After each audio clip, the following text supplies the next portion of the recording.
भारत में छत्तीसगढ़ की धरती पर बिखरी छठी सदी की बौद्ध चेतना, बस्तर के दंडकारण्य में छिपा है वह सांस्कृतिक मोती जो आज भी बुद्ध की मौन वाणी का वाहक है। छत्तीसगढ़ का बस्तर क्षेत्र अपने घने जंगलों, आदिवासी संस्कृति और रहस्यमय विरासत के लिए जाना जाता है, लेकिन इन तमाम खूबियों के बीच एक ऐसी ऐतिहासिक धरोहर भी है जो अब तक देश के पर्यटन नक्शे से लगभग गायब सा है। भोंगापाल फरसगांव ब्लॉक से लगभग 40 किलोमीटर पश्चिम की ओर स्थित एक गांव आज छत्तीसगढ़ का पहला ईंट निर्मित बौद्ध चैत्य गृह होने के नाते पुरातात्विक और सांस्कृतिक महत्व का केंद्र बनता जा रहा है। भोंगापाल सफर के दौरान आप प्रकृति का अनुपम उपहार, साथ ही बच्चों की सौम्यता, सादगी और आज भी भगवान बुद्ध का यह स्नेह प्रेम आपको प्राकृतिक के बीच देखने को मिलेगा। छत्तीसगढ़ में कोंडागांव जिले के फरसगांव ब्लॉक से पश्चिम दिशा में बड़े डोंगर से आगे स्थित ग्राम भोंगापाल इतिहास के उन परतों को समेटे हुए हैं जो आज भी मिट्टी की खुशबू में सांस लेती है।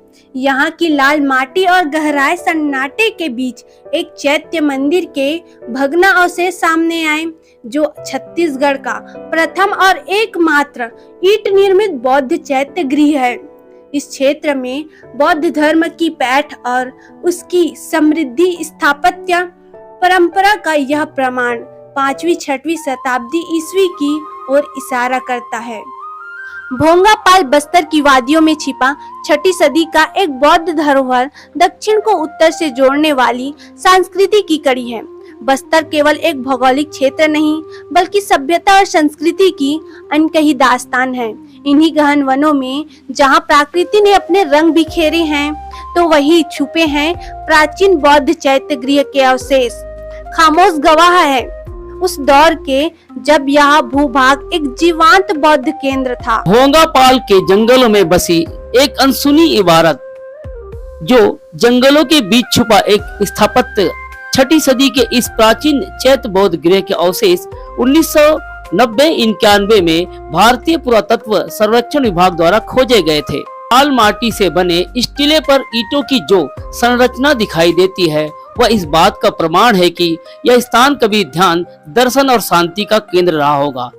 ईंटों की जुड़ाई, मंडप की रूपरेखा और प्रदक्षिणा पथ ये सभी स्थापत्य के परिपक्व बौद्ध रूप को दर्शाते हैं। चलिए हम आपको अब डोगरा बाबा कहने का रहस्य समझाने का प्रयास करते हैं।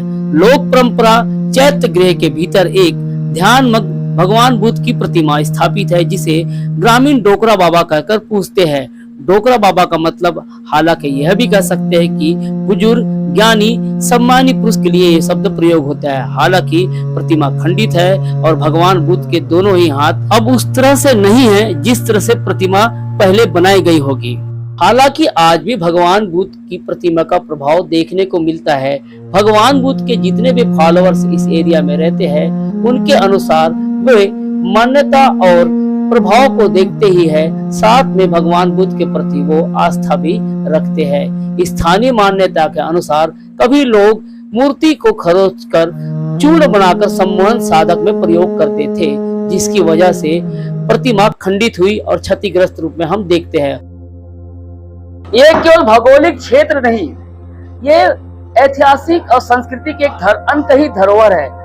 लाल ईंटों से बना ये पूरा एरिया जिसे आज भोगापाल के नाम से जाना जाता है। कई लोग इस एरिया के लोग इसे डोगरा बाबा भी कहते हैं, लेकिन हम फिर कह रहे हैं कि अनकही दास्तां, ये दास्तां आप तक पहुंच रही है। हालांकि ये सुर्खियों में आज इसलिए भी है कि यहाँ के बड़े बड़े पॉलिटिकल लीडर आज आप बड़ा इवेंट करवा दिए तो भीड़ ज्यादा बढ़ गई है, लेकिन अनकही दास्तां कहीं न कहीं लोगों के हाथों होते होते जा रही है और हम भी आपको पहुंचा रहे हैं। हालांकि दास्तां और हकीकत 6ठी शताब्दी की बयां करती है कि उस काल में सम्यक संबंध भगवान बुद्ध को जब लोग फॉलो कर रहे थे और जो नई सोच और नई क्रांति और नई ज्योति प्रज्वलित हुई थी वो कहीं ना कहीं लोगों को प्रज्ञा दे रही थी। तो ये उसी की ये दास्तां है जो बनी हुई है। एक प्रकृति की गोद में शांति के तौर पर यह बना ये पूरा एरिया।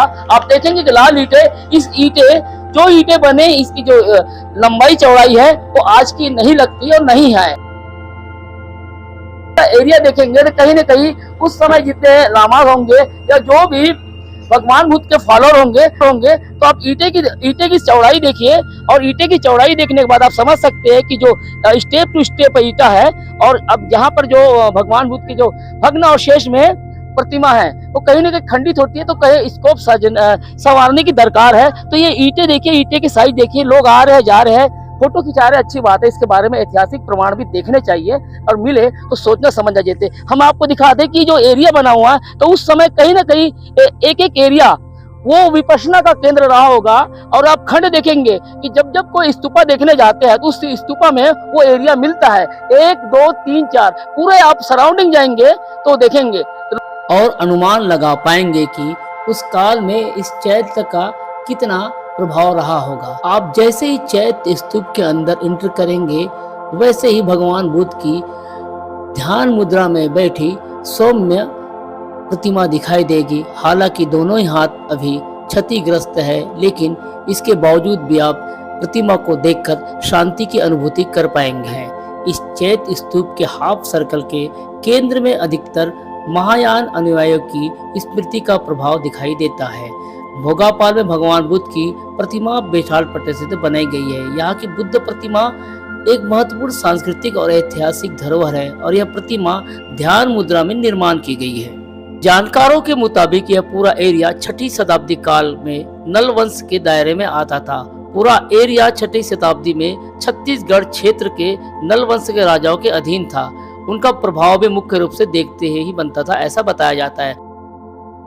नल वंश के राजाओं की राजधानी पुष्करी वर्तमान गढ़धनौर बस्तर ही थी। अब इसे भोगापाल कहते हैं। ऐसा भी जानकार बताते हैं कि उस दौर में यह ट्रेड रूट मतलब सटीक मार्ग होता था जो साउथ की ओर जाता होगा। इसी वजह से यह जो एरिया है उसे भोगापाल मध्य बस्तर के नाम से जाना जाता था। लेकिन इस एरिया को दक्षिण कौशल भी कहते हैं। इसे भी आपको जानना चाहिए और समझने का प्रयास करना चाहिए। इस रूट में बौद्ध भिक्षुओं की यात्राएं होती रही होगी। आप देख पाएंगे कि प्रतिमा के ठीक सामने प्रार्थना स्थल है। उसी स्थान पर बौद्ध भिक्षु प्रार्थना करते रहे होंगे। इस चैत्य स्तूप के आसपास कई छोटे और बड़े के साथ ही मंझोले आकार के बौद्ध स्तूप रहे होंगे जो समय के मार से तब्दील होते दिखाई दे रहे हैं। इससे अनुमान लगाया जा सकता है कि यह क्षेत्र काफी विशाल रहा होगा। यह सारे स्तूप वक्त की मार से क्षतिग्रस्त हो गए या कर दिए गए होंगे। अब छोटी बस्ती या गांव जो बिहड़ जंगल के इस बसावट में अब तक खुद को संजो रखे हुए है, यह स्तूपा आज भी आकर्षण का केंद्र बना हुआ है। यदि आप इस स्मारिका के बाहरी हिस्से को गौर से देखें तो गुप्तकालीन लाल ईंटें दिखाई देती है जो मौर्य कालीन ईंटों से थोड़ा बड़ी होती है। वहीं इसके आउट लेयर को देखेंगे तो ऐसा प्रतीत होता है कि स्तूप के परिक्रमा भी की जाती होगी। स्तूप के बाहरी हिस्से को विशाल तौर पर बड़ा विहार बनाया गया होगा। चैत्य स्तूप के पूरे सराउंडिंग में सेल भी दिखाई देते हैं, मतलब यहाँ पर बौद्ध भिक्षु मौक विहार करते थे। ज्ञान अर्जन ध्यान अध्ययन के साथ भगवान बुद्ध के बताए गए मार्ग का अनुसरण करते रहे होंगे जो अब स्तूप के माध्यम से अपने वजूद को बरकरार रखे हुए हैं।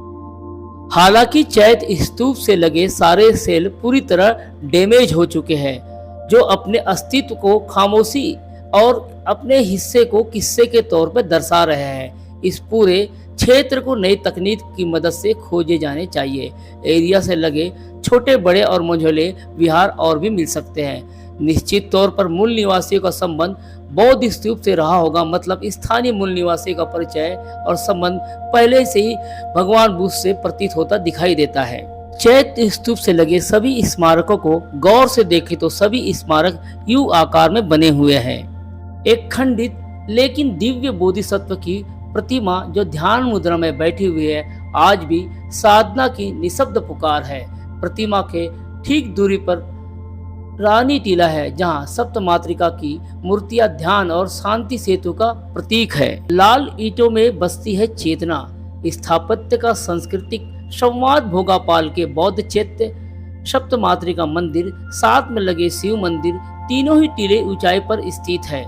पूर्व भिमुखा चैत्य गृह की भित्तियों में ईंटों की जुड़ाई उसके प्रदक्षिणा पथ मंडप और गर्भगृह के अवशेष हमें एहसास कराते हैं कि यह स्थान कभी ध्यान, ज्ञान, दर्शन का केंद्र रहा होगा। 6ठी सदी की यह स्थापत्य शैली रेखांकित करती है कि बस्तर की मिट्टी में एक प्राचीन सभ्यता की शिल्प चेतना बसती थी और आज भी बसती है। बौद्ध चैत्य स्तूप की कुछ ही दूरी पर है रानी टीला। सप्तमात्रिका मूर्तियों का यह स्थल है। ग्रामीण इन्हें 7 रानियां और 1 बेटी मानते हैं। 8 खंडित अवस्था में रखी ये मूर्तियां शक्ति की पूजा, साधना की गवाही और इस क्षेत्र के लोग शांति का संगम मानते हैं। यहाँ की स्थापत्य शैली और महायान का प्रभाव इस बात की पुष्टि करता है कि यह स्थल कभी बौद्ध भिक्षुओं की यात्राओं का प्रमुख मार्ग और पड़ाव रहा होगा। भोगापाल सिर्फ एक पुरातात्विक स्थल नहीं, यह बस्तर की मिट्टी में छिपी वो चेतना है जो ईंटों, मूर्तियों और लोक विश्वासों में जीवित है। यह स्थल शोध के लिए, साधना के लिए, शांति की खोज के लिए हर दृष्टि से एक आदर्श तीर्थ बनाया जा सकता है। आने वाले वर्षों में यदि इस सही संरक्षण सुविधाएं मिले तो भोगापाल पूरे देश सहित विदेश में एक सांस्कृतिक प्रकाश स्तंभ बनकर उभर सकता है। अनकही दास्तां को हम आप तक पहुंचाने जा रहे हैं, क्योंकि हो सकता है इवेंट अपनी जगह है लेकिन बुद्धा है। मेरे साथ कविता है और पूरी दास्तां दिखाने के लिए हम आप तक ये बीड़ा उठाते हैं और कहीं न कहीं आपको सपोर्ट करना चाहिए हमारा। तो हम चाहते हैं कि हमारे जैसे जितने भी लोग होंगे वो प्राकृतिक को, ऐतिहासिक को, बुद्धा को, बाबा साहब को, या जितने भी मिशन बाबा साहब के पढ़ते हैं या संवैधानिक रूप में आप तक विचार पहुंचाते हैं, उसे आपको समझना चाहिए। बस हम यही दरकार करते हैं।